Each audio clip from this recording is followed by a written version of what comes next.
பார்க்காத தோல்வியும் இல்லை. இந்த தேர்தலில் தான் தோல்வி அடைந்திருக்குமே தவிர நிரந்தரமாக இல்லை.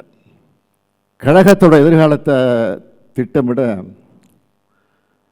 நமக்கு காலம் கிடைச்சிருக்குன்னு இதை நாம் எடுத்துக்க வேண்டியது தான்.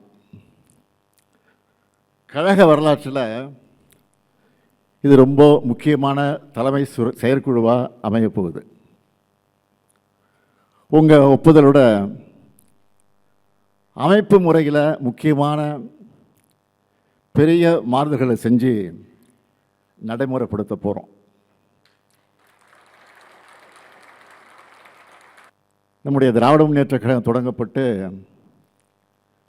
75 ஆண்டுகள் கடந்த பிறகும் கழகம் வலிமையோடு இருக்கிறதுக்கு காரணம் நம்ம அமைப்பு முறை தான்.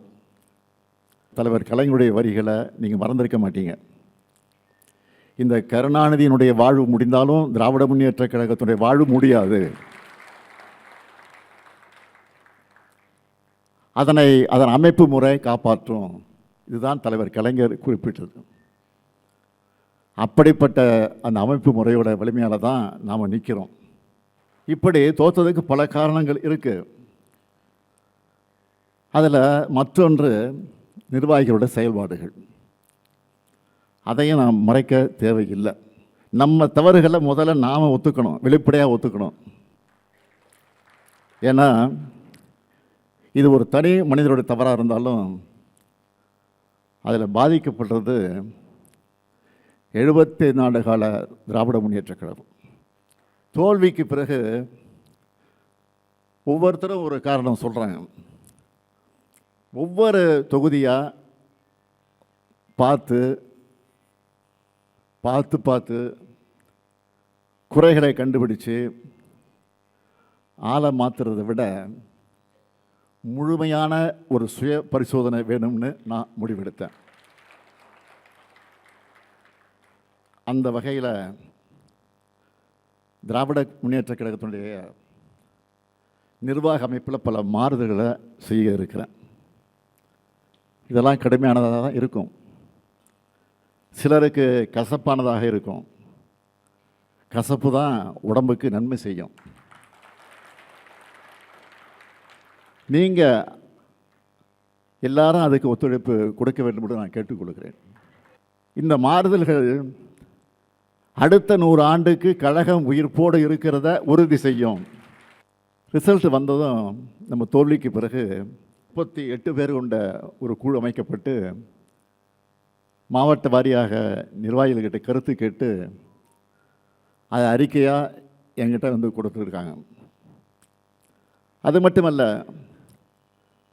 தனியாக ஒரு இணையதளமும் உருவாக்கப்பட்டு நம்ம மேலே நல்லெண்ணம் கொண்ட எல்லாரும் கருத்து சொல்லலாம்னு அறிவித்தோம். அதுலேயும் பல்லாயிரக்கணக்கானவர்கள் அவங்களோட கருத்துக்களை சொல்லியிருக்கிறாங்க. அதை எல்லாத்தையும் படித்து நான் உள்வாங்கி இருக்கிறேன். ஊருக்கே வெளிச்சம் கொடுக்குற விளக்குக்கு தனக்கு கீழே இருக்கக்கூடிய இருட்டு தெரியாது. அப்படித்தான் நாம் நம்மக்கிட்ட இருந்த தவறுகளை கண்டறிய தவறிட்டோம். இந்த கருத்துக்களோட அடிப்படையில் திட்டங்களை வகுக்க நம்முடைய தங்கம் தென்னரசு அவர்கள் தலைமையில் மறு சீரமைப்பு குழு அமைச்சோம். அந்த குழு அறிவாலயத்தில் பல நாள் கூடி ஒவ்வொரு பிரச்சனையாக ஆய்வு செஞ்சு அவங்களுடைய இடைக்கால அறிக்கையை என்கிட்ட கொடுத்தாங்க. முக்கியமான தலைமை கழக நிர்வாகிகளுடைய கலந்து ஆலோசித்து அதைத்தான் இப்போ தீர்மானமாக வழங்க இருக்கிறோம். இளைஞர்கள் பெண்கள் நம்பிக்கையை மீண்டும் நமக்கு பெற்றுத்தர மாதிரி நம்ம நடவடிக்கைகள் அமைக்கணும். இனி வரும் நிர்வாகிகளுக்கு அந்தந்த பொறுப்புகளுக்கு ஏற்ப வயது வரம்பையும் பதவி காலத்தையும் அறிமுகப்படுத்த போகிறோம். புதுமுகங்களுக்கு அதிகமான எண்ணிக்கையிலே பொறுப்புகளை வழங்க போகிறோம். புதிய உறுப்பினர் சேர்க்கையை தொடங்கணும். உறுப்பினர் சேர்க்கை நேர்மையானதாக அமையணும், உண்மையானதாக அமையணும், போலி எண்ணிக்கையாக இருக்கக்கூடாது. உறுப்பினர் சேர்க்கைக்கு பிறகு தேர்தலை முறையாக நடத்துவோம். தகுதி வாய்ந்த புதிய நிர்வாகிகள் வெற்றி பெற்று வருவார்கள். நியமனங்களாக இல்லாமல் தேர்தல் மூலமாக ஜெயிக்கிறவங்க சிறப்பாக செயல்படுவாங்க. எனக்கு நம்பிக்கை உங்களுக்கு மட்டும் இல்லை, எனக்கும் இருக்குது. கட்சியை மறுசீரமைப்பு செய்கிறது மூலமாக மட்டும்தான் நம்ம மீண்டும் அரசியல் வெற்றி பெற முடியும். எவ்வளவு விரைவாக முடியுமோ அவ்வளவு விரைவாக கட்சி சீரமைப்புகளை செய்யணும். அதுக்கு முதல்ல நமக்குள்ள மனமாற்றம் வர வேண்டியது அவசியம். மாறுதலுக்கு தயாராகாமல் வெற்றி பெற முடியாது. என்னுடைய வருத்தமெல்லாம் கொள்கை கோட்பாட்டில், உழைப்பில், உறுதியில், போராட்ட குணத்தில் வலிமையாக இருக்கிறவங்க கூட நிர்வாகிகளை அரவணைக்கிறதுல செருக்கிடுறாங்க. இன்னும் சிலர் இருக்கிறாங்க, எதிர்கட்சிக்காரங்களை பார்த்தா மலர்ந்த முகத்தை காட்டுறாங்க, கட்சிக்காரங்களை பார்த்தா மலர்றது இல்லை. எதிர்கட்சிகளை பார்த்தா வணங்குகிற கை நம்ம கட்சிக்காரர்களை பார்த்தா வணங்குறது இல்லை. தனக்கு இணையாக யாரும் வளரக்கூடாதுன்னு நினச்சா அந்த மாவட்டத்தில் அவங்க மட்டும்தான் இருப்பாங்க. ஒரு மாவட்ட செயலாளரை மட்டும் வச்சு அந்த மாவட்டத்தில் கட்சி வளர்த்துட முடியாது. ஒரு எம்எல்ஏ மட்டும் வலிமையாக இருந்தால் அந்த தொகுதியில் ஜெயிச்சிட முடியாது. ஒவ்வொரு தொண்டனும் ஒரு நிர்வாகியாக செயல்படும் போது தான் இயக்கம் வளரும், இயக்கம் வாழும். படைக்கு இளையோர் வரும்போது அவர்களை மூத்தோர் வரவேற்று வழிநடத்துவது தான் வலுவான படைக்கு அடையாளம். இப்போ ஆட்சிக்கு வந்திருக்கக்கூடிய எப்படிப்பட்டவங்க? மக்களுக்கு உழைக்காமல், போராட்டம் நடத்தாமல், கொள்கை இல்லாமல், நிர்வாக கட்டமைப்பு இல்லாமல் ஆட்சிக்கு வந்திருக்கிறாங்க. இதை பார்த்து நாமளும் அப்படி ஆக முடியாது, ஆகிடவும் கூடாது. அந்த மாதிரி நாமும் கட்சி நடத்தலாம்னு நினைக்கவே கூடாது. நாமெல்லாம் நிரந்தரம். நாம் போர் அடிக்குதுன்னு சொல்லி அரசியலுக்கு வந்தவங்க இல்லை, போராட வந்தவங்க. வெற்றி தோல்வியில் நம்ம இயக்கத்தோட வாழ்க்கையே அடங்கி இருக்க போகிறதில்ல. ஒரு தேர்தலை தோற்ற அடுத்த தேர்தல் வரும் வரை தூங்கி வடிகிறது தான் மற்ற கட்சியுடைய வழக்கம்.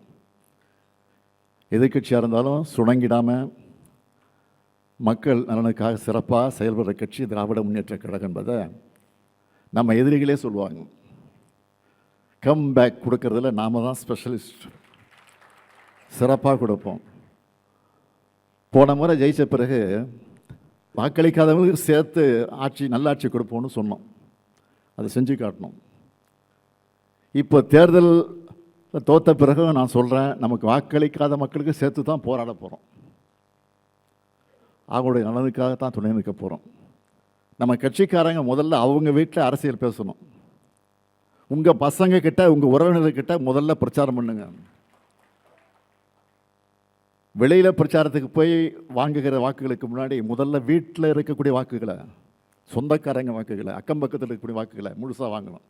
இப்போ இருக்கிற முதல்வர் நம்ம கொண்டு வந்த எல்லா திட்டங்களுக்கும் பேர் மாற்றத்தில் பிஸியாக இருக்கார். சட்டப்பேரவையை சினிமா செட்டு நினச்சி பஞ்ச் டைலாக் பேசுகிறாரு. நம்மை பொறுத்த வரைக்கும் வெற்றியோ தோல்வியோ மக்களின் அன்றாட வாழ்க்கையோட பிணைஞ்சிருக்கக்கூடியவங்க நாங்கள். இனமும் மொழியும் நாடும் இருக்கிறவரை கருப்பு சிவப்பு கொடி பறக்கணும் என்கிற நினைப்போடு உழைக்கணும். அப்படி உழைக்க தேவையான உடன்பிறப்புகளை கழகத்தில் அதிகம் சேர்க்கணும். புதிய புதிய நிர்வாகிகள் வரணும். எல்லோரும் சேர்ந்து உழைப்போம். பேரறிஞர் அண்ணா உருவாக்கின இயக்கத்தை, நம்முடைய தமிழக தலைவர் கலைஞர் வளர்த்த இந்த இயக்கத்தை